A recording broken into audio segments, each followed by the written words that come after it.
Hey guys, Eric Sargent, General Manager at Ed Martin Toyota in Noblesville, Indiana. And today we're going to show off a 2018 Toyota Land Cruiser, which is currently for sale unless otherwise marked sold in the title of this video. This looks a lot like a Heritage Edition because the owner wanted a Heritage Edition, couldn't find one. Long story short, they found a low mileage used one. We built it for them, and I think like a year and a half, 2 years ago. They drove it for a little while, and then they were going to get rid of it, and he offered me for a shot at. So this car is for sale. Although I didn't sell it, I did do all the modifications on it. So I'm intimately familiar with it, and I'd like to kind of show it off.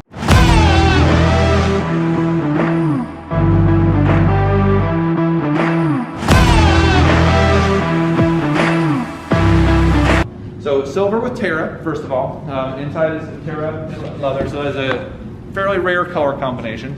The seats on this are, in my condition, perfect condition. There's not really any abnormal wearing in any way, shape, or form.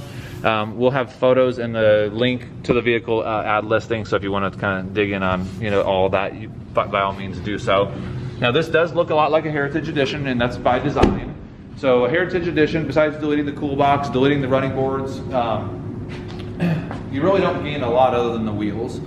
There are some things like the lower door moldings that a Heritage does not have. Of course, this is a base model, so it does have the lower door moldings, but we did paint those silver so they kind of blend in a little better with the door. There's no paint work has been done on these doors. These moldings just pop right off. There's a VHB tape in a little bit in a couple clips. So these have been removed, painted. I think it's 1F7 classic silver and so that it matches more like a Heritage Edition, basically. Obviously, we have Heritage Edition wheels. These are the OEM BBS Heritage Edition wheels with the Toyota Heritage center cap, the PVD coated OEM lug nuts. This vehicle's got a 1.25 inch Spidertrax wheel spacer just to kind of pull the stance out a little bit on the sides. BFG KO2 tires. These are 275/70 18s.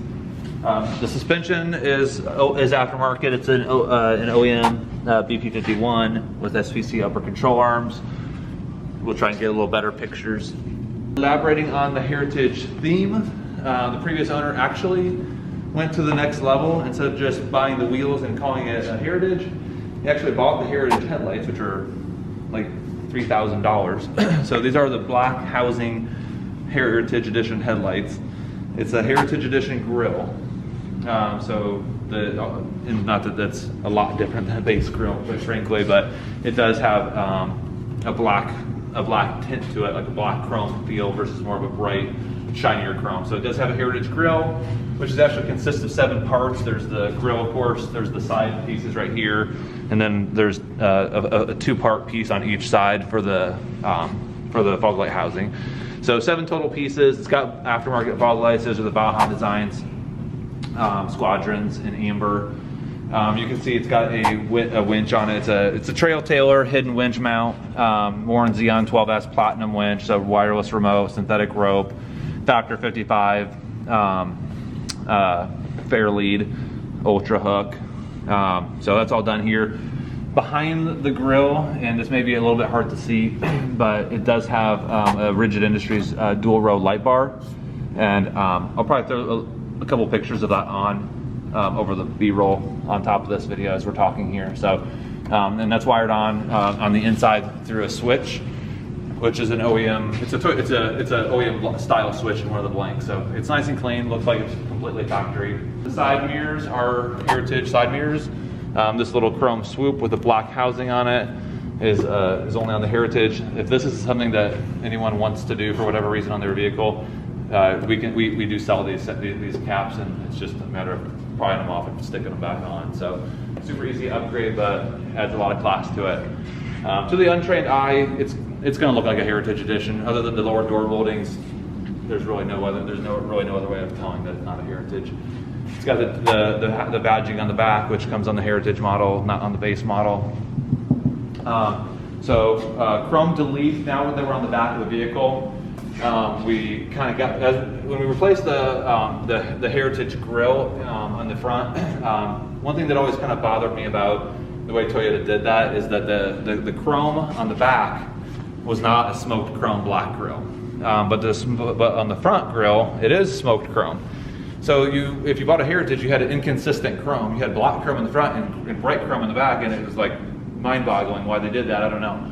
So the owner of this also agreed that doesn't look right. So we painted this along with the lower door moldings to match that same 1F7 silver color. So on a normal Heritage or base Land Cruiser, any 200 series Land Cruiser, you're going to have this will be chrome, this will be chrome, this will all be chrome as well, and then so all this has been converted to silver. It's the same part that came on the car. It's not a different version of it or an aftermarket. It's just been removed. Take it to our body shop, which is a Toyota certified body shop, painted silver, reinstalled. The sombrero in the back and the V8 logo are gloss black. These actually are not the ones that come on the car. The VHB tape that comes on these emblems from the factory is like the best. And so by taking them off and then trying to reuse VHB tape or reapply new VHB tape just really doesn't work. So whenever we do a chrome delete of some sort, we always buy new V8 badging and a new sombrero, and we always just have it painted so that it has the proper VHB housing on the back of it. But other than that, there's one other upgrade that we didn't talk about, and that's the 12.5 gallon auxiliary fuel tank. I'll probably, just for sake of the ground here, we'll throw a little bit of B-roll on it, but it does have a 12.5 gallon LRA tank. It does have the upgraded plumbing kit, so it's got all stainless steel fittings. They're all quick fit fittings, so if the pump ever fails, you can change out to a new pump yourself by just unplugging it basically. And also the tank is Linexed, so it should be weatherproofed forever under any condition. But other than that, I appreciate you watching. Again, this vehicle is for sale. Inside the link in the comments below, you'll see a link to the ad listing on edmartintoyota.com. If you have any questions, please call me directly or send me a text message. My phone number is 317-385-9572. And again, my name is Eric. Thanks for watching. Please hit thumbs up and subscribe to the channel for future Land Cruiser content.